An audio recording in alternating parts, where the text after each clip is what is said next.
তুমি জানো ভয় কাকে বলে? ভয় মানে মাদারা একা দাঁড়িয়ে আছে আর হাজারো সিনবি কাঁপছে।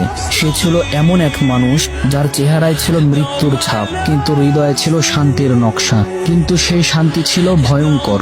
মাদারার চোখ শুধু একটা কথাই বলে, আমি যুদ্ধ করতে আসিনি, আমি শেষ করতে এসেছি যুদ্ধকে। এক সময় সে বলেছিল, আমি সেই ছায়া যাকে কেউ ধরতে পারে না, কারণ আমি কখনো আলোতে দাঁড়াই না। তুমি জানো একজন মানুষ কবে হারে? যখন তার চোখে পানি আসে, কিন্তু সে তা কাউকে দেখাতে পারে না।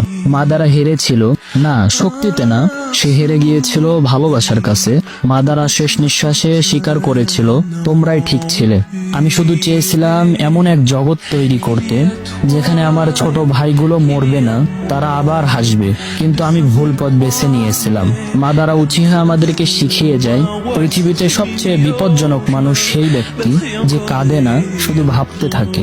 ভিলেনদের জন্ম হয় না, তাদের তৈরি করা হয়। সবচেয়ে কঠোর চোখের পিছনেও এমন এক কষ্টদায়ক ইতিহাস থাকে।